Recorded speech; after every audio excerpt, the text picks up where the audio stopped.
Hello, Steve White, TREK DS9 for Steve Arts 89. Well, there is a rumour that Star Trek DS9 is being remastered in HD. Now, I'm calling BS on this already. I don't think this is going to happen, and I'm not exactly sure. There's an article from the Vulcan Reporter which I found a day or so ago. I meant to do a video, but I just got distracted with life and problems. Now, if you all know about the remaster projects, basically for I think was it the 40th anniversary?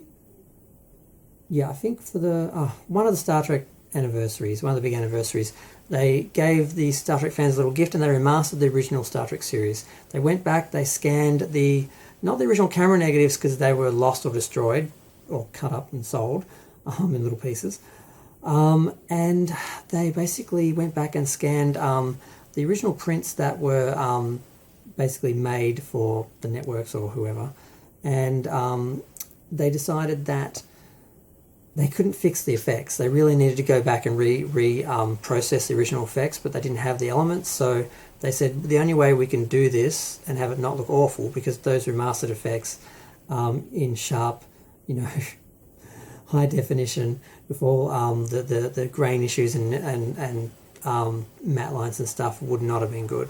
So they said, okay, since we can't redo them, what we'll do is we'll just CGI and create new ones. And they did that. And 99% of that worked and was brilliant. A couple of times they didn't improve it, and they made a few things that don't make sense, and they actually removed a couple of things that should have been there. Like there was a planet with a red sky and had a filter. They took the filter off, so there's a shot of the sky and it's just black and white footage when it was supposed to have a filter to look like the rest of it. There's little things like that. But aside from one or two flaws and a couple of missed opportunities where the Enterprise was supposed to go to warp in the script and they just showed it either already at warp or just not showing it go to warp when they should have, because they were afraid to show it go to warp, because the first time you see the Enterprise go to warp is in Star Trek The Motion Picture. And I think they were afraid of creating what would then be the definitive original Enterprise going to warp shot, or I don't know why they didn't do it, but they didn't do it. So those were those issues with that, and came out on HD DVD, which was when the format wars were still on, and we hadn't picked Blu-ray yet. So it came out in HD DVD, and there was a big push for it. I bought it, a lot of people bought it, and they did a dual release where there was DVD and Blu-ray, DVD and HD DVD in the same set, like dual-sided discs, so you could watch either. So I just watched, because I never bought a HD player, I just watched the DVD versions of the first season, like as a marathon, Saturday and Sunday for every weekend for a month or two, because I just loved it. Then there was talk of Next Gen, because that did well apparently, and then they eventually released the HD on, because I have to go into the release. They showed the episodes syndicated, so each week we got a new episode, and they were rushing to get the effects completed to actually get them on air for the networks they'd sold them into and that. And then they released it on DVD as well. And then later, when Blu-ray was the winner of the format wars, they released it in Blu-ray. And apparently it sold well. Then they did Next Gen. And Next Gen was a much bigger project, because they did have the original elements to go back to. So they were able to go back and scan all the original elements from the filming, then re-edit each episode, which is basically like just starting from scratch, except you're not filming the footage brand new or collecting the footage. It's all sitting there in a canister, but you have to do pretty much everything else. And that costs, I've heard, up to $10 million, which I can't believe it costs that much. But 178 episodes, they had a lot of people working on it, and it was pretty good. They made one or two mistakes. They missed out some dialogue in one episode. There's a shot where the Enterprise goes off the screen like a fraction before the actual end of the screen. A couple of little things like that which aren't that noticeable. But it didn't sell as well as they thought. Now, they weren't just doing it for Blu-ray, they're also doing it for long-term syndication, being able to sell it into HD, actual HD. Now, they made a mistake of not cropping it for widescreen, and the argument was, well, we can't do it because we'd have to crop some shots, because some shots weren't shot to be in widescreen, so there's things on the edge of the screen that would have to be fixed with special effects, or they'd have to actually crop into the shot. And people were like, we can't crop into the shot, that's defiling art. I'm like, yeah, but they're just going to do a really basic cropped version of it for syndication, which is exactly what they did. There's an actual original Star Trek. You can see they're a little bit smarter about it. They did a HD widescreen version where all the digital effects were done in widescreen, and then they would crop the original film and then release it like that. And then for the DVD releases and they'd have the original format for the footage, and then the special effects would have the edges cropped off.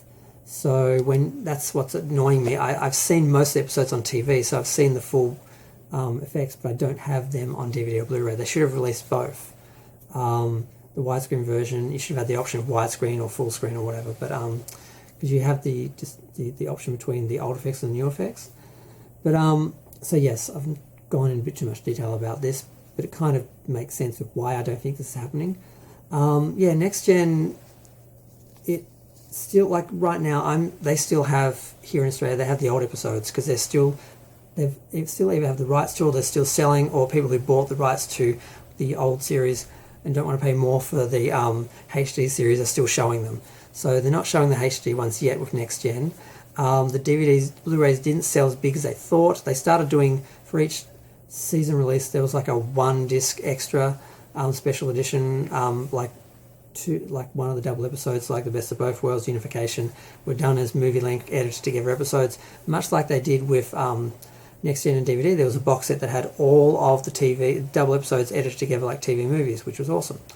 They did most of them for Next Gen, but they did stop and they didn't do all of them. I think they missed out 2. Descent and Times Arrow. They didn't do Times Arrow. So they missed a couple of them. And that, I think, would be... I think the assumption was they were going to do all of them, but they didn't do all of them, I think because the sales weren't as high as they thought. So that was the justification when people were saying, well, when are you going to do Deep Space Nine and when are you going to do Voyager? Now, the issues with Deep Space Nine and Voyager are different because the original next-gen effects, 90% of them were all done in camera, filmed, composited, edited on video, and they were easily able to be edited now with digital technology. But Deep Space Nine started to use a lot of CGI, and Voyager used a lot of CGI. So they'd have to recreate that CGI much like they did with the original series, which is more expensive, I think is more expensive than just recompositing the actual filmed footage. So people are saying, well, those shows aren't as popular as Next Gen in the original series. They're not syndicated as much as the Next Gen and the original series. So, especially Deep Space Nine, because of its serialized nature, its dark tone, its war, all that sort of stuff, a lot of Star Trek fans don't like. There's a separate sort of realm of Star Trek fans who like Deep Space Nine more than the rest of Star Trek. They're not real Star Trek fans, much like Discovery fans and that. And, you can call me whatever for saying that, but I've been believing that since probably about a year after the Dominion War started on TV. I could tell the difference, and I could tell that was appealing to a more generic science fiction audience that didn't like the other Star Trek, so they weren't really Star Trek fans. Because if you don't like Star Trek, you're not really a Star Trek fan. So the talk was they're never going to do Deep Space Nine and Voyager because the DVD Blu-ray sales won't be there. They won't outdo Next Gen, and Next Gen wasn't enough because it's the same amount of episodes, the same amount of work. Next Gen was a bigger project than the original series. The original series did well. Next Gen was a bigger project and apparently didn't do as well. But maybe the long-term syndication for the HD on places like Netflix and that, where I know my friends have been watching it and being like, oh my God, I've never seen it look like this. I'm like, did you not buy the Blu-rays? And they're like, no. I'm like, well, there you go. That's why you don't get Deep Space Nine, because you didn't buy the Blu-rays like I did. I bought every single one the day it came out. That's what you do. A lot of people didn't. They just watched their old Next Gen ones and said, oh, when are we going to get HD versions? So that's the basic understanding, and people like Robert Meyer Burnett have been saying that for years. They won't do it because they're not going to make the money out of the Blu-rays, and they're not going to make as much money out of the syndication as they do with Next Gen original series. And if Next Gen couldn't justify itself, Deep Space Nine definitely won't, and Voyager probably won't either. And the scary part for me is if they do Deep Space Nine and it doesn't do well, they will never get to Voyager. They should start with Voyager because Voyager is the better series. It's better for syndication. It works more for syndication. It gets syndicated more. People watch it more. female captains, more popular for that. Benjamin Sisko, yes, he was a black father, single father, but he also was just not as good of a captain. So it's not as good. I've never liked Deep Space Nine as much, so I really don't want it to happen. I want them to go straight to Voyager, and if they do Voyager and they can justify doing it, then do Deep Space Nine. But doing Deep Space Nine will be a disaster. It's not gonna. They're not going to be able to syndicate it. They're not going to get the same amount of money out of it that they would out of Voyager and Next Gen and Enterprise, because Enterprise was filmed in HD. They rescanned the footage because that was released in Blu-ray. They rescanned the film footage. The last season was done in HD, and the effects were just unfortunately put onto Blu-ray, and they weren't upscaled. Some of them were done in 1080, but a lot of them were done in 720. Some were done in 480 or 4 whatever. I think 480, because they were done at the time for standard TV, and a lot of the times they just didn't have the time to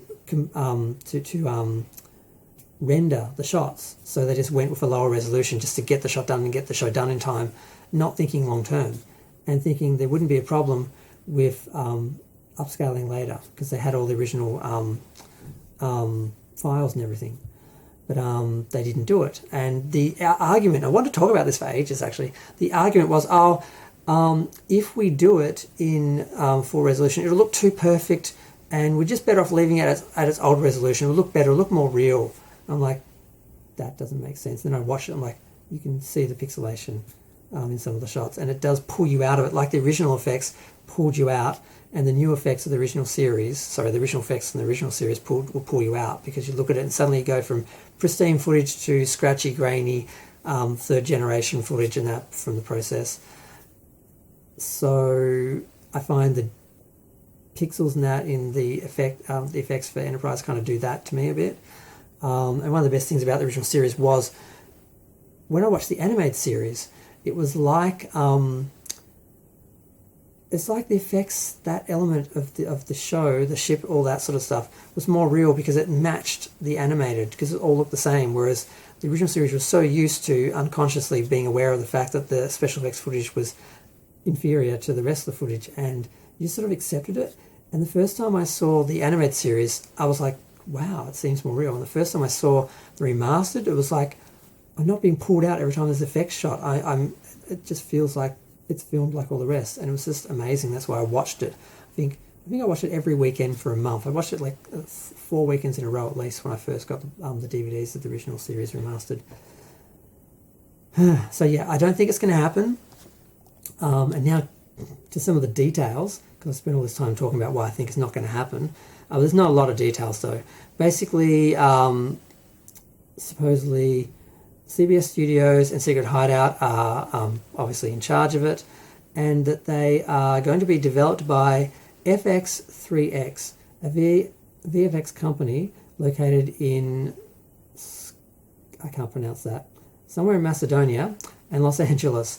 A 4K scan of the original film footage will be used for the remaster, and they will do new visual effects, which will be created using AI or CGI. Now, there's not a lot of information about these people, except they apparently have worked on Discovery and Picard, and the only okay thing about those shows, in a lot of cases, are the effects.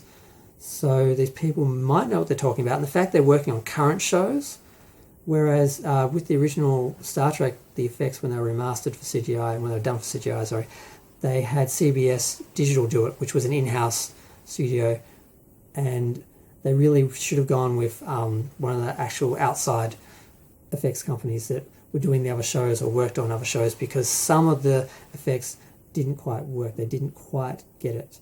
For the most part, they didn't. It looks amazing, but some, they missed the ball on a couple, and that wouldn't have happened, I think, with a real established effects house.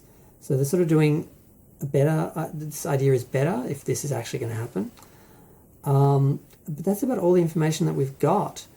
They talk about how some footage was already scanned for HD, so they could put together the footage for the documentary What We Left Behind, because apparently there's about 20 minutes of remastered footage from the series and effects that are in that documentary. I guess just while people are talking, they just have it playing, or if they specifically talk about remastering, I guess they'd show sections of it. But so some of the work was already done, and the idea was, well, the documentary got the ball rolling. Once they pulled the canisters out and started looking at this stuff, they sort of thought about actually doing it and realizing that it wasn't as difficult as something. That's sort of what people are saying, that they're going to do it. The in-house effects company that's working on Picard and Discovery is going to do it, and the ball was already rolling, and they got it started. And that might have been part of wanting to do that documentary, was to get into the vaults and start remastering a lot of the footage. And they probably remastered a lot more than they needed to, just to try and actually get the thing rolling. And if they do both Voyager and Deep Space Nine, I'm fine. But if they only do Deep Space Nine because it doesn't do well like they thought, and Voyager never gets done, I think that'll be a travesty, because Voyager is the show that's going to have the longevity and go on, whereas Deep Space Nine is already aging badly. It's all current political drama. It's dark. It's negative. The war, a lot of things just don't work about it. Whereas Voyager was very much like a Star Trek show, you know, episode to episode, optimistic, about exploration, you know, progressive for female captain. There are a lot of things about it that still work today, that still speak to people. Deep Space Nine, like I said, was never good Star Trek. I mean, as a science fiction show, it is well written, it's brilliant, but as a Star Trek show, it doesn't really work. It never really did, never really will. But I'm going to go, I've talked long enough about this, but I am kind of obsessed with the effects and the remastering and the remastering projects. So I really want to do a video about this for ages, but there wasn't anything to talk about other than the fact they'd already done Next Gen and, you know, the original series.